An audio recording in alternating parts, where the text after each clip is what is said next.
It's Thursday, July 11th, 2024, the day that President Donald Trump was supposed to be sentenced. I was looking forward to it. You know I was. It is the continuation of a kangaroo court, kangaroo trial, and then there'd be a kangaroo sentencing. And I think the more this snowballs, the more these liars on the left are exposed. Speaking of liars on the left, the people that have put Steve Bannon in jail, it's just absurd. He's serving a 4-month sentence. Contempt of Congress, I believe. Yeah, that's sure right. Anyway, I borrowed one of Steve Bannon's shirts, hoping I can get more clicks. So he's not going to mind. I'm a huge supporter and fan of Steve Bannon, so I thought, he's not. He has 478 black shirts that he uses. Now, I don't know if he's allowed to have his pens in jail. You know all the pens he has? Steve usually has 4 or 5 pens on him at any time. I don't know. Is that considered a weapon? I don't know what the deal is. I guess they let you have pencils. Do you remember G. Gordon Liddy? Oh my gosh, here we go with another story. I had breakfast with G. Gordon Liddy. Yes, the G. Gordon Liddy of Watergate fame and Black Ops fame. Over 30 years ago. And I had a coffee and a bagel with him in Atlanta. We were at a conference, and I was just asking him different questions. And he told me it's important to utilize a pencil as a weapon. And once you can do that, because he served federal time, because he didn't rat anybody out. G. Gordon Liddy. And he said it's important to learn how to use a pencil as a weapon. And if you can kill or maim a man with a pencil, you get immediate respect, he told me. Well, that's good to know. That's good to know. So I don't know if Steve Bannon is allowed to have a pencil or all his pens, but I have his black shirt. So what we're going to do today is little change of pace, because I went through the pile of preparation and the stack of stuff, and I'm thinking, is it so important that you have to hear about it now? And a lot of it is stuff that we've talked about today. Like, for example, it's confirmed now Arizona is now in a state of emergency over the bird flu. And we told you in January that 3 to 6 months out from the election of 2024, the states that stole the election before, we know who they are going to start announcing new pandemics, scandemics, crises, and we're right on schedule. So that's something there. And then, what's happening, people are turning on Joe Biden now, right? There's a story, and I linked it. Mike McCormick, who I was one of the first people, both on radio and podcast, to have the former stenographer, White House stenographer, Mike McCormick, on my show. I reposted an in-depth interview. Mike was just on InfoWars, and he alleged, and I got to tell you, I think the guy's credible, very credible, because I read his books. He's alleged that Joe Biden, he's the guy who thinks he's president now, threatened Barack Obama that he would expose Obama's gay affairs or relationships. Now, it's a little late now, because now we know, it's pretty common knowledge that Obama is the first biracial president, and he's the first bisexual president. Evidence and fact right there, People get upset when you call Obama a biracial president, but they forget he has a white mom from Kansas and then the black dad from Kenya. That's biracial, isn't it? I guess it's not convenient. And then bisexual, Well, I've lost track of the people that have come out and went on record.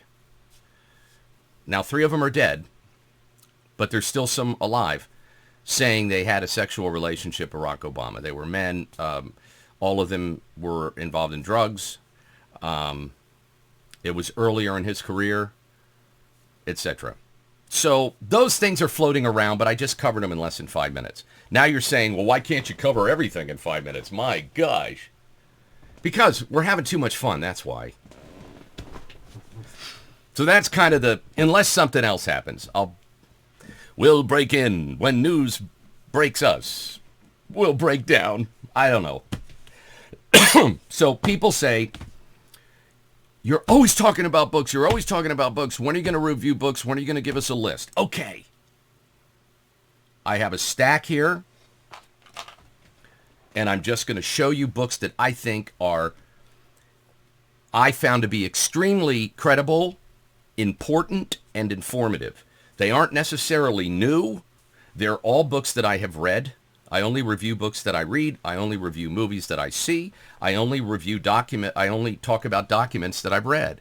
That's why I'm getting such a kick. And this is the narrative. You probably picked up on this. The narrative starting this past weekend was Project 2025. And all the lightweights on Facebook, so many lightweights on Facebook. Nothing against friends on Facebook, but people that debate on Facebook are lightweights. Because, you know why? Because Facebook has their back. So if you're debating on a platform, if you hate Trump, and Facebook does, and you hate conservatives, Facebook does, and you're anti-gun, and you're pro-transgender, and pro-amnesty for illegals, well then that's where you want to debate on Facebook. Because if someone comes in and just smacks you down the way Ben Shapiro beat Eric Swalwell like a drum yesterday, check out the video on my links, then you're going to be banned. Or you're going to get flagged, or there's all the different levels, deplatformed and whatever. I haven't been deplatformed in a while now. But I have been, I've had restrictions and things like that. But your video or your content's going to get censored. And that's why there's so many lightweights on Facebook. Got it? That's why so many lightweights are in academia. So many leftist lightweights are in academia. Why do you think that is? Because they don't have to prove their point. They don't have to battle point by point, evidence by evidence, fact by fact. They don't have to bring the history that's needed to put context on things. In a leftist environment, in most academic, political, and historic environments, it leans left. So if you lean left, the whole infrastructure has your back. You can if you're arguing about civil rights, if the debate gets a little heated and you start losing, all you got to do is play the race card. The same thing with transgender. The same thing with immigration. So that's why now everybody's throwing Project 2025 around. And I don't know how many times I've posted, hey, have you read it? And if you have, can you share the copy? Because I have the copy here. But I always say, because they make comments about 2025, Project 2025 is going to turn us into communist China, and it's going to be awful, and these idiots that support it. Okay, all right. Can you do me a favor? Obviously, by the way you're talking about it on Facebook, which is probably among the most lightweight platforms out there, unless you take selfies of yourself or you like photographing your salad and your steak at the barbecue 8 times, can you link me to summary?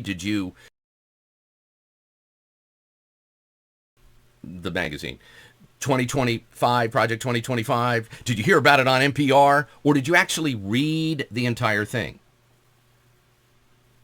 And they don't. Most people don't.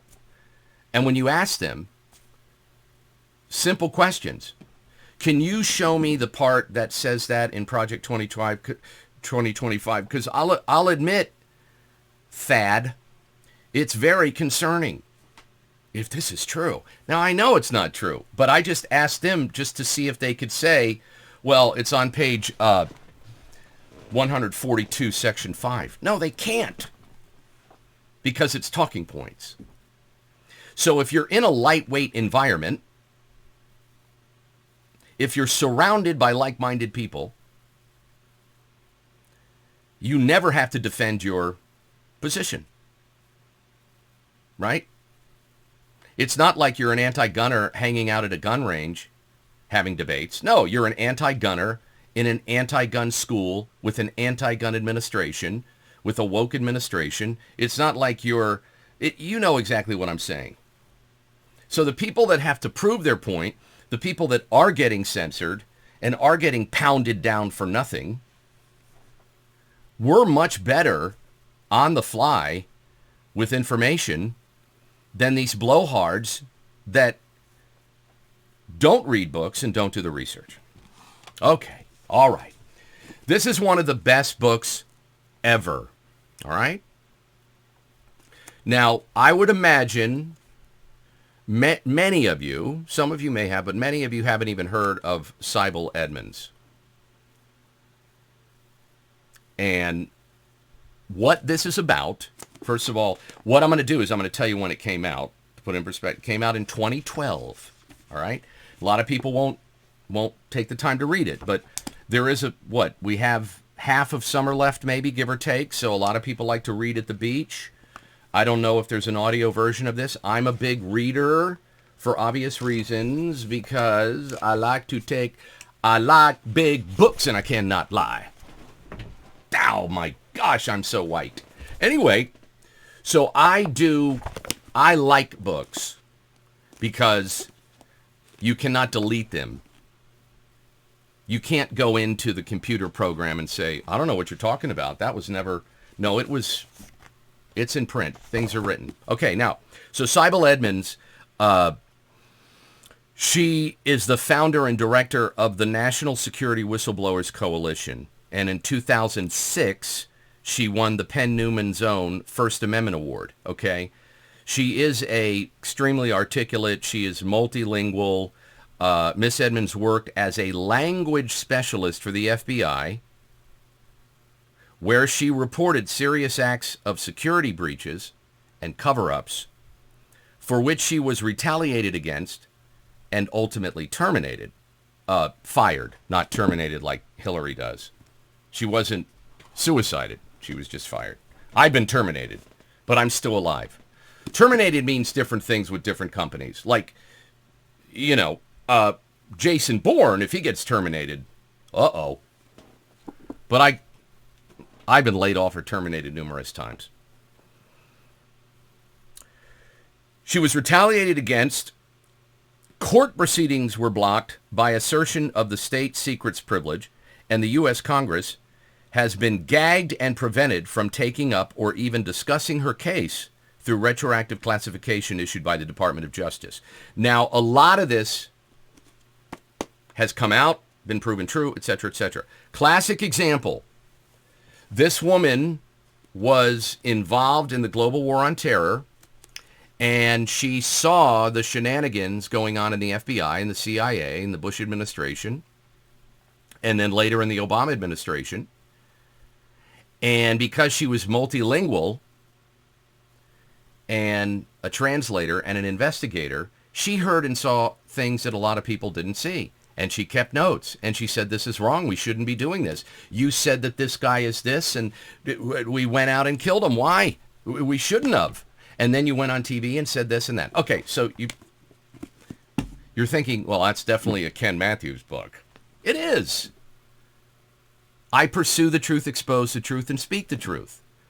And I really respect people that tell the truth. That's why I have so little respect for most people in the news media. But I remember recommending this book to so many people, and they didn't want to read it. But boy, is it important now, as we're on the brink of, hey, let's go back to the Middle East. Hey, let's go back to let's go back in the Ukraine. Finish what Obama started. So that's that book. Here's a total change of pace, all right? And I would call this to the attention of fathers and mothers too, but I think this is a great book. Came out last year, 2023, by John Lovell. Okay, John Lovell is former special ops, and he has a program called The Warrior Poet, which is such a wonderful combination of what I would refer to as real manhood, but with all the things that you need to be a decent human being. So this is called The Warrior Poet Way, A Guide to Living Free and Dying Well. Okay? And I think this is such a wonderful book for young men. Now, because this is an 18-plus show, I'll give the disclaimer. I'm suggesting this to people 18 and over, and if you're a parent, read it, and if you think your son could benefit from it, I believe they do, okay? The Warrior Poet. So I wonder if... I'm just wondering, because you know how I highlight quotes and stuff like that, and it's a bit of soul searching. It's a bit of what's going on in America, and there are solutions. So here's a God-fearing former Army Ranger who is writing a book about current culture and how to be good men, good fathers, good patriots. Wonderful book. Check it out. All right, just to be fair, what about the girls? This is one of the best books I've ever read. This came out in, hold on, this year. Yeah, in the spring of 2024. And yes, I'm trying to get her on the show, but now she has handlers and agents, and she's huge now, and she's earned it. For people who don't know, Riley Gaines is one of the first, the first female swimmer to come out against all these confused, mentally ill, stupid, selfish men that cheat, that pretend they're women. Like that clown Leah Thomas, right here in Pennsylvania. She was the one that came out and against that foolishness. That's why it's called Swimming Against the Current. Now, what you find out in this book, again, is, in my opinion, a great book for young women to read, especially today. See, there's something for everybody with books. So this is great for anybody, but I would strongly recommend, if you have a young daughter, and this woman's headstrong. She is in-your-face, headstrong, Christian, married, and quite frankly, she is a badass. So she holds all kinds of records. She broke all kinds of records. And when you read what happened to her and anybody that spoke out, what the schools did to those people, what the universities and the colleges did to the people that said, you know, I don't know if I want to see. I mean, Leah Thomas has a penis, and he was standing right next to us, and his junk was right there, and he was looking at us as we were changing, and it was very uncomfortable. And you know what they said to her? They said, that's your problem. That's just the tip of the iceberg. But there's some great lessons in here, and she walks the talk, or actually swims the stroke. She swims the stroke. That's great for all the chicks and babes and dames and broads. Okay? We are not chauvinistic on this show. Totally shift of gears. Chaos. Charles Manson, the CIA, and the Secret History of the 60s by Tom O'Neill. Outstanding journalist author. Must read. If you thought you knew the Manson murders, wow, was it a cover-up? Was it a cover-up? I'm not gonna blow any of the. First of all, it's again all these books so far are all nonfiction. I'm not a big fan of fiction books, but I know people like fiction. Well, a lot of people must like fiction because you voted for Obama and Biden. Oh, that is so mean. That's so mean. Why are you so mean? So, if you want to take a journey into the 60s. Oh, let me tell you when this book came out. Sorry. This book came out a while ago. 2019. So it came out 5 years ago. And I actually had it in my I have a list and I have a stack. And when someone sends me a book or they recommend a book, I put it on the list. And then as I increase my revenue, which I'm hoping you'll continue to help me to do for, at least a decade. A decade would be great if you could do that. That would be great. Just try the thing out. Try out my podcast for 10 years. And if you don't like it, you wake up one morning, in 2029 or 2030 or... All right. I get it. Anyway. So... it came out in 2019, and it is about, and I'm just going to read, this is what the New York Times said. And every now and then they're right. They're correct. The New York Times said this: a kaleidoscope swirl of weird discoveries and mind-bending hypotheticals that reads like Raymond Chandler after a tab of window pane. So, yeah, it's a dark, deep journey into the culture and the mindset of the 60s with the culture and the mindset of our government, our military, our FBI, our CIA, our intelligence communities, and what our government is and was and continues to be willing to do to control you and me.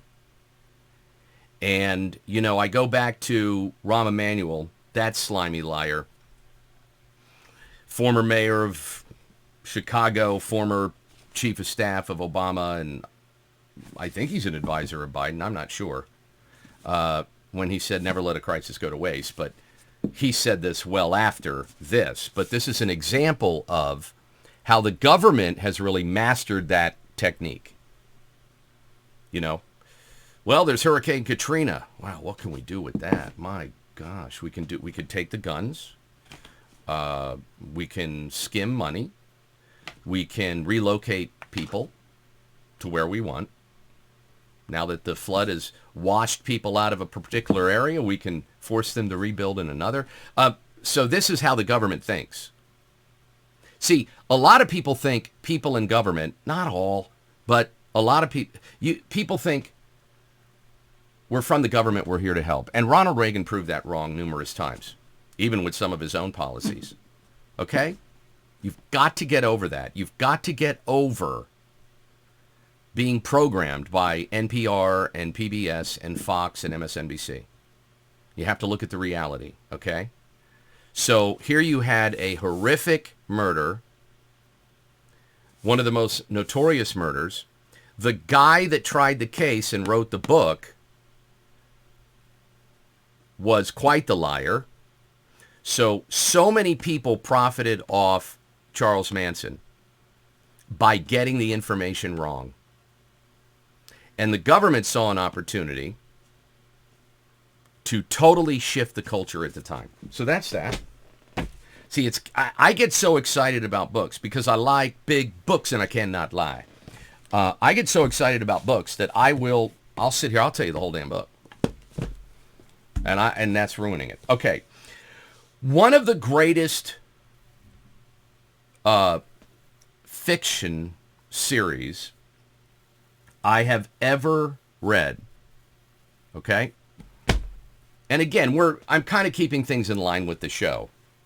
Cultural stuff, history, politics. There's a lot of very, there's all, maybe we'll just do a book show. I don't know. But anyway, I did promise, and I told numerous people, and I've said it on the show repeatedly, that what I'm going to do is start going through my library. And this is what you're looking at is a third of my library. I mean, it goes out here. It goes up to the ceiling. I'm sitting down now. So this is, and then I have shelves in the basement, shelves to the left of me, shelves to the right. Here I am. We have shelves in our guest room. We have shelves in our family room. And, I'm constantly okay, enough with the shelves. We don't need.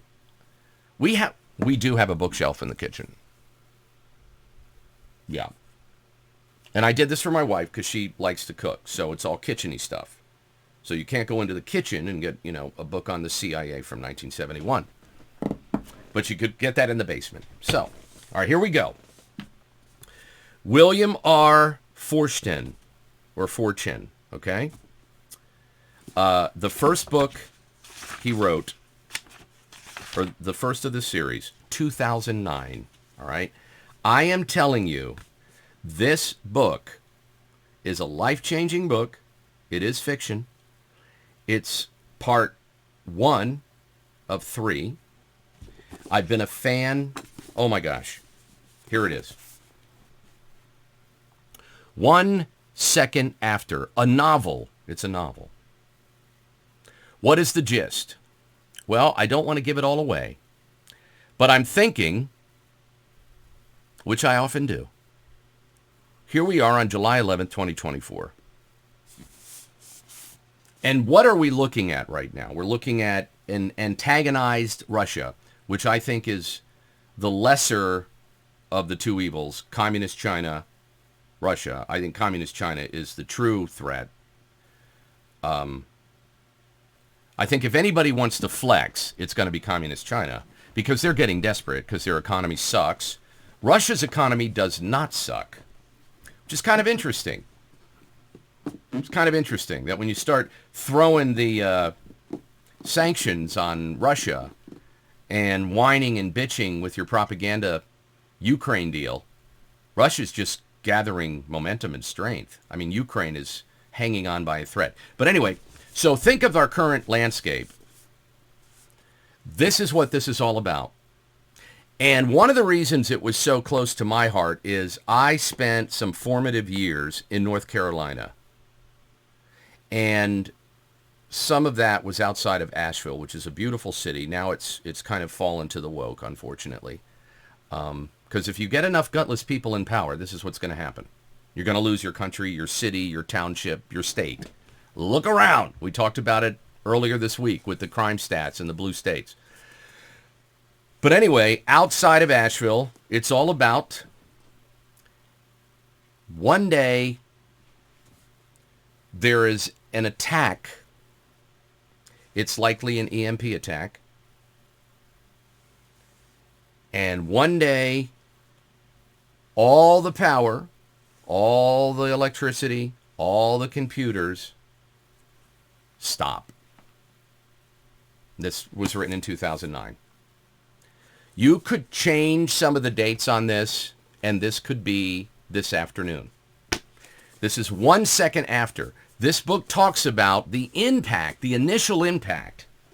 But I'm telling you, it's a roller coaster.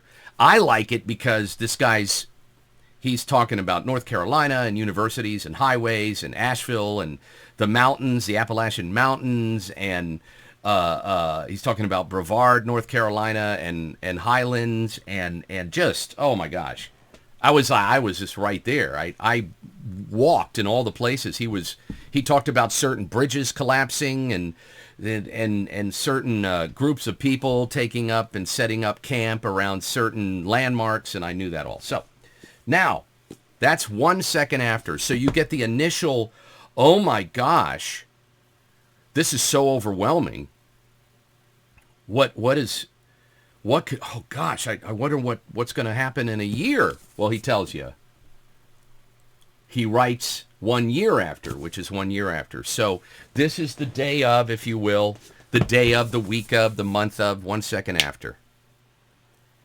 What I love about this novel is there's so much truth in it because this guy's a real smart dude. He's a real smart dude. And you are going to be shocked and amazed at a book written in 2009, which I read close to 2009, but it's just so relevant. I would strongly recommend getting the set, okay? So this is the very initial, oh my gosh, what's happening? What are we going to do? I don't want to give too much away, but is the government going to break down? Are we going to starve? Are we going to freeze? I can't get anybody on my cell phone. My car won't start. It's got AI in it. 1 year later. Okay, when did he write this book? 2015. This is the best thing about this. This guy saw into the future because many of us have been talking about this for years. How a government can control us or how our own government may break down if a bad actor is allowed into our country. Too late. Too late. They're all in here now. And they decide to do something crazy like, let me ask you this. Do you know where your power station is in your community? Like if someone said, where does the electricity come from in your community? The transformer, the hub, where does it come from? If someone just wanted to take like a full dump truck full of concrete, and see the trick is you let it harden. That's the key, okay? And it just becomes a giant paperweight, but it's very destructive. So if someone wants to take, hypothetically, a dump truck filled with concrete and just drive it through the gates of the secure power plant, which is usually a barbed wire chain link fence that, I taught my kids to climb over. Not in the power plant. I don't break the law. And then you drive that dump truck right in and just take it out, okay? So do you know how many people will lose power in your neighborhood or your area and how long it will be? Do you know where the parts come from to run that power plant? Do they come from communist China? Do they come from out of the country? Is there a backlog on the parts? Is the reason that our infrastructure is so bad is because we have been lulled into this false sense of security by whores and prostitutes. I'm sorry, I meant to say politicians. Our priorities are so screwed up that we have state-of-the-art, up-to-date books on sexuality and transgenderism and green energy. We just don't have power stations that are in the 21st century yet. And the communist Chinese know it, and so do the Russians, and so does every drug cartel. So this is 1 year after. So you read now if you read them back to back, which it's hard to do, like I read the first one before this, and I just kept waiting and waiting and waiting, and then this came out, and I said, oh my gosh! I reread the first one. But now you have the sheer joy. It's going to be joyful. Buy them all at once. And if you like to read, you read these three things, you're on a wild ride, and the characters are awesome. They're awesome. Every character, there's a character in this book for every person in your life. Man, I should call William and say, dude, can I get some marketing money for this? But you know how I am. I just get excited about the truth or something that drives us to think about the truth and ponder. Okay? So this is not, gloom and doom. This is reality. Because the people in this book, the people that helped contribute and build this book, they're all people that are in the real world having to deal with this at some level. So, you got one 1 second after, right? 1 second after. Oh my God. And then you have 1 year later. I would argue that so many of these movies that have come out, like Leave the World Behind, which I recommend, Civil War, which I recommend, I think a lot of them must have read 1 second after. And 1 year later. So 1 year later is exactly that. It's 12 months after. It's now been 12 months. And it's so, I believe, accurately portrayed. 12 months after we lost power, computers, and communications in the United States of America. 1 year after. So I know there's a lot of preppers in our audience, and you know how much respect I have for preppers. It's so funny how the government gives preppers a bad name. Isn't that interesting? Don't you find it fascinating that any time the American citizen, among the most innovative on earth, does something that threatens the government's control over us, they start to mislabel us, propagandize narrative, Think about it. And then what happens is stupid liberals, and there's a lot, not all are stupid, but plenty, enough to ruin cities. Liberals will say, oh, you're not one of those preppers, are you? What do you got, a basement full of food and water? What's wrong with having a basement filled with food and water? What should I have, Congressman? Should I have a basement full of chains and video cameras and illegitimate traffic people? What do you want me to have in my basement? The government has a problem with me having a gun, having a supply of clean water, having a supply of food, and knowing how to keep my family warm if it's 0 degrees. Why does the government have such a problem with that? Think about it. If you go, let's say you have a pizza shop in Washington. This is hypothetical. And in the basement, you have pictures of little boys and girls doing very awkward things, and it's just creepy. It's creepy. Or let's say you have a house full of, let's say you work for the Clintons. This is hypothetical. Let's say you work for the Clintons and your house is filled with sculpture and art that is just, it is so raw. It's violent, and it's decapitation and missing limbs and small children and animals. It's horrible. It's despicable. Hypothetical.